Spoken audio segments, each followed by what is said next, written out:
Hello, my name is Rich Howard, owner of Architectural Builders Supply.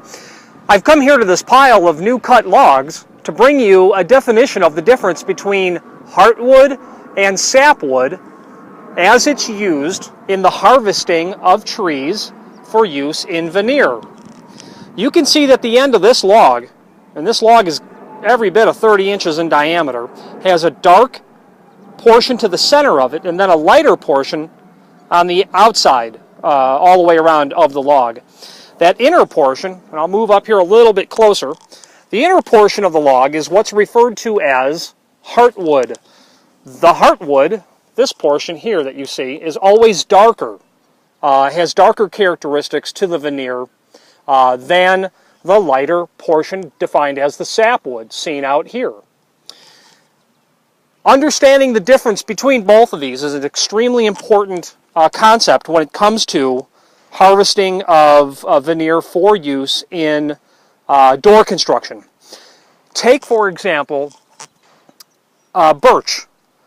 Common birch, and unless it's specified, is technically natural birch, meaning that the entire log will be used to harvest veneer for door construction, meaning that you'll get the lighter sapwood and the darker heartwood. Natural birch will use the entire log. If the term select is used, only the lighter sapwood aspect of the log will be used for harvesting when creating those veneers. The difference is a lot easier to see when you look at the end of the log.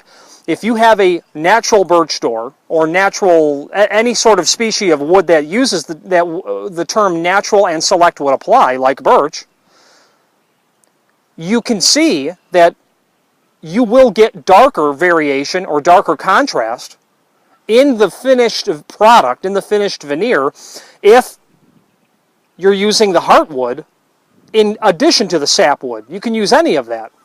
If the term select is used when specifying the veneer, only the sapwood will be used. Okay? Very big difference there. A lot of clients don't understand why some birch doors are on let's say, a job of 10, 5, 10, 20, 100 doors. Some customers will say, why is there so much variation in terms of the finished product? That's because natural birch is probably what was allowable for the specification, okay, which means that the entire log will be used, as we've already said. And that is a point of potential trouble for a job site, for a distributor, for an end user, for a client. Seeing the end of the log here allows us to, visually understand why select or natural will be used. It drives home the point that it has to be specified so that there's no misunderstandings. Every single log that we look at here in this pile, obviously, is going to exhibit the same aspect of what we're talking about. Even the smaller branch has a heartwood aspect to it. Even over on these smaller trees that are not but 10 or 12 inches in diameter will have it. Every single log is going to have this aspect. So the point of this video is to say, be very clear, specify what you're expecting, be very clear with your distributor so that they know what you want to see. The industry standard definition of birch, let's say, is inherently natural, and to avoid confusion, be clear, specify what you want so that you can now not have any surprises when doors get delivered to the job site.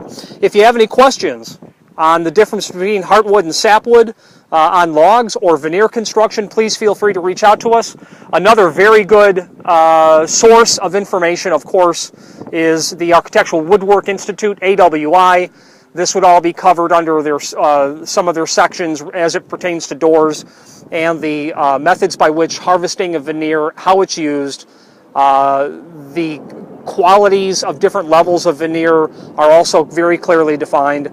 Educate yourself both as a distributor, as an architect, as a end user, and as a contractor. Learn the difference. It really helps prevent, let's just say, misunderstandings down the road. Thank you very much.